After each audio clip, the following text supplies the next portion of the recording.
नमस्कार दोस्तों, स्वागत है आपका पॉजिटिव इनबॉक्स हिंदी पर।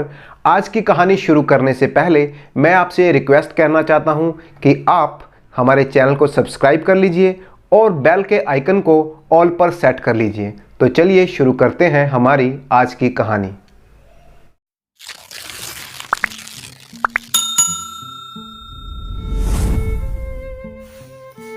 रत्नावल गांव में बसंत नाम का एक आदमी रहता था।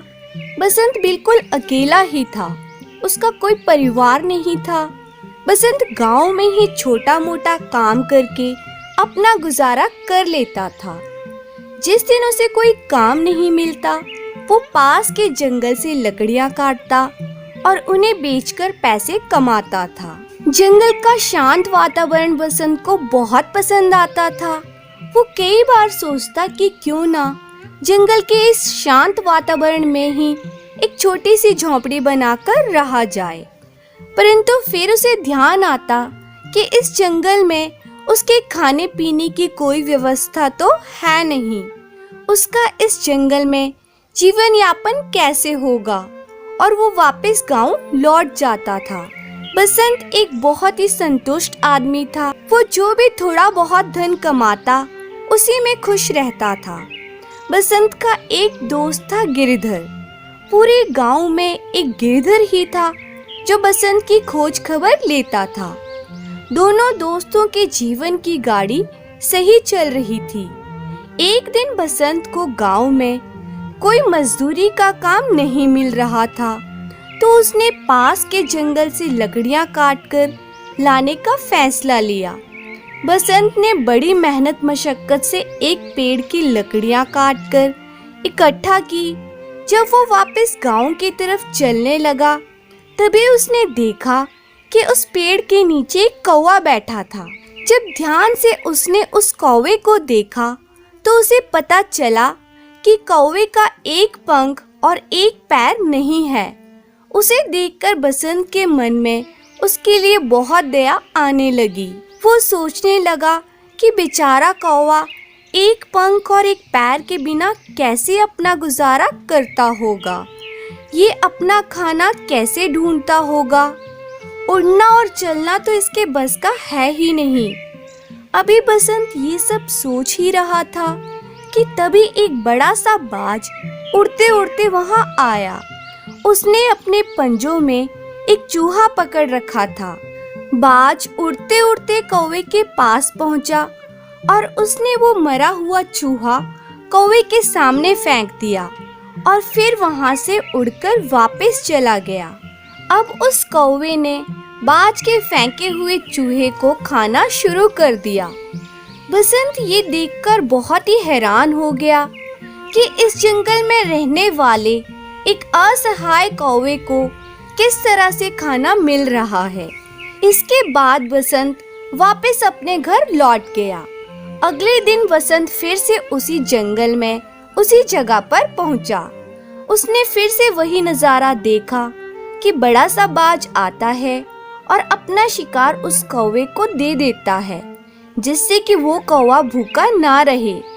ये सब देखकर बसंत ने हाथ जोड़कर कहा कि हे भगवान, आपकी लीला तो अद्भुत है।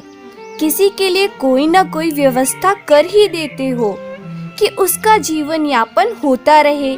सच में यही जीवन की सच्चाई है। बसंत ने आगे कहा कि ये घटना देखकर मुझे समझ में आ गया है कि जंगल में झोंपड़ी बनाकर रहने का मेरा फैसला बिल्कुल सही है, क्योंकि अगर मैं जंगल में रहकर कोई काम नहीं भी करूँगा तो भी वो ऊपर बैठा भगवान मेरे भरण पोषण का ध्यान रखेगा। वही मेरे लिए भोजन की व्यवस्था कर देगा। बस यही सोचकर उसी समय उसने जंगल में घास फूस और लकड़ी की झोंपड़ी तैयार कर ली और वहीं रहना शुरू कर दिया। बसंत अब अपनी झोंपड़ी में ही पड़ा रहता। उसे जंगल का शांत वातावरण बहुत अच्छा लग रहा था। वो अब कोई काम नहीं करता था, ना ही अपने लिए कोई भोजन का प्रबंध करता। वो तो बस यही मानकर बैठ गया कि भगवान ही उसके लिए खाने पीने की व्यवस्था कर देगा। परंतु कई दिन बीत गए, उसे भोजन देने के लिए कोई नहीं आया।